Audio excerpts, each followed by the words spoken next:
Description structurale et fonctionnelle du réticulum endoplasmique, un des organites majeurs de la cellule eucaryote impliqué dans de nombreuses fonctions de synthèse et du métabolisme. Les éléments majeurs à retenir.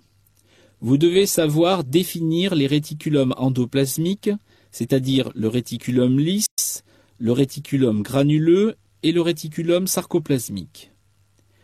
Vous devez connaître les fonctions de ces réticulums, c'est-à-dire comme réserve de matériaux, carrefour de voies métaboliques et dans la transduction du signal. Enfin, vous devez connaître la définition des microsomes. Toutes les cellules eucaryotes comportent un réticulum endoplasmique.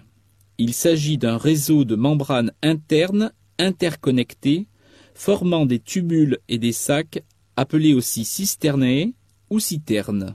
Ces membranes sont issues et interconnectées avec les membranes nucléaires. Le réticulum endoplasmique est un des plus grands organites de la majorité des cellules eucaryotes, puisqu'il comporte au moins 50% des membranes de la cellule et représente environ 10% du volume cellulaire.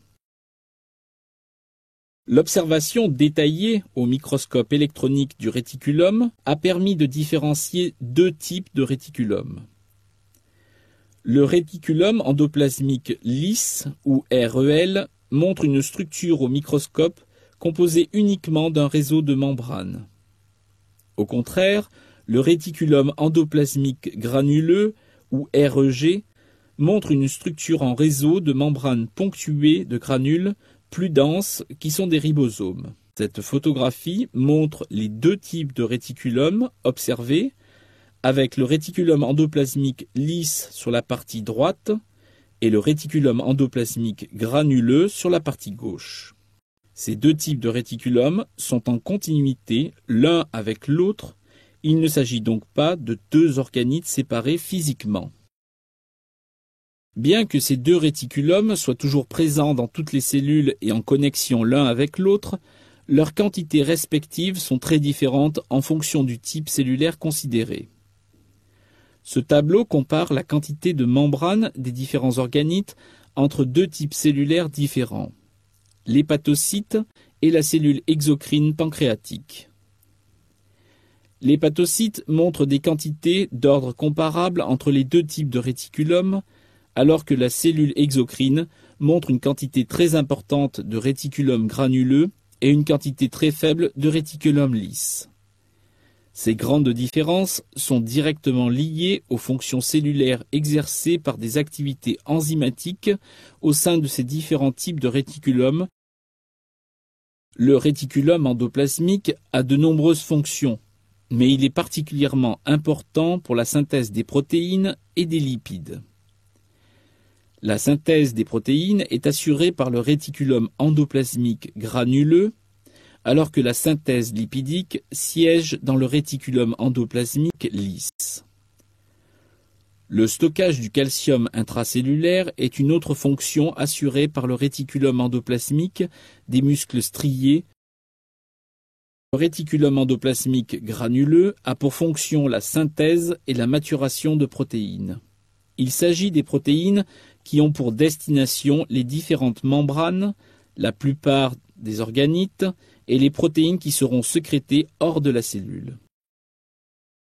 Ce réticulum granuleux est notamment très abondant dans les cellules spécialisées dans la production de protéines sécrétées. Comme exemple, la cellule exocrine acineuse du pancréas.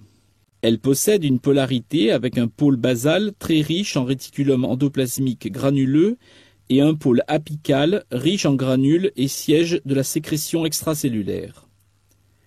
Cette cellule doit synthétiser de grandes quantités d'enzymes protéolytiques pour la digestion des protéines dans le duodénum. Il y a donc eu une adaptation avec un développement important de ce réticulum granuleux afin de pouvoir répondre aux besoins importants de synthèse protéique. L'implication du réticulum endoplasmique dans la synthèse et la sécrétion des protéines a été démontrée par les travaux de Georges Palade et ses collaborateurs en 1960. L'expérience est décrite ici sous la forme de ces trois images. Une cellule acineuse pancréatique est incubée avec des acides aminés radioactifs et la radioactivité est suivie tout au long du temps après ce marquage. Il est représenté ici le marquage détecté après 3 minutes, 7 minutes et 120 minutes. Nous observons la présence de particules radioactives après 3 minutes dans la structure du réticulum endoplasmique granuleux qui correspond à la phase de synthèse protéique. Puis, au bout de 7 minutes, la radioactivité passe par une structure qui s'appelle l'appareil de Golgi, que nous décrirons dans un chapitre ultérieur. Enfin, au bout de 120 minutes, nous retrouvons cette radioactivité dans des vésicules au pôle apical de la cellule acineuse, puis dans les produits sécrétés hors de la cellule. Les fonctions du réticulum endoplasmique lisse. Ce réticulum est spécialisé dans la synthèse des acides gras et des phospholipides. Sa proportion dans la cellule peut être variable. Il est notamment abondant dans les hépatocytes du fait d'une synthèse importante de lipides, mais surtout à cause d'activités de modification ou de détoxification de substances chimiques telles que les pesticides, les carcinogènes ou les médicaments par des enzymes à cytochrome P450. Ces protéines sont résidentes du réticulum endoplasmique lisse. En ce qui concerne la synthèse lipidique, le réticulum endoplasmique lisse est un élément majeur de l'assemblage des bicouches lipidiques avec la synthèse de toutes les classes majeures de lipides, phospholipides et cholestérol du côté cytosolique. Il est le lieu de la synthèse et de l'assemblage des lipoprotéines, de la synthèse des céramides qui seront ensuite exportées dans l'appareil de Golgi. Le réticulum lisse est également une source de lipides pour la membrane externe de la mitochondrie. En ce qui concerne la détoxification de produits chimiques, le réticulum endoplasmique lisse joue un rôle très important par l'intermédiaire de l'action d'enzymes à cytochrome P450. Ainsi, le traitement d'hépatocytes par du phénobarbital induit une prolifération du réticulum endoplasmique lisse, ce qui va permettre d'augmenter la détoxification et l'élimination du médicament. Un réticulum endoplasmique un peu particulier qui s'appelle le réticulum sarcoplasmique. Il s'agit d'une structure présente uniquement dans les cellules musculaires. Cette structure a pour fonction notamment le stockage de grandes quantités de calcium par l'intermédiaire de pompes AATPase. L'ouverture de canaux calciques va libérer une grande quantité de calcium dans le cytosol à partir de ce réticulum sarcoplasmique et provoquer la contraction musculaire. La relaxation musculaire sera ensuite obtenue par l'activation de pompes à calcium ATP dépendantes qui réaccumuleront tout ce calcium dans ce réticulum sarcoplasmique. Pour terminer sur un aspect plus technologique, j'introduis ici la définition des microsomes. Il s'agit de vésicules provenant de la fragmentation du réticulum endoplasmique. C'est donc une définition technologique. Les microsomes n'ayant aucune existence dans la cellule vivante.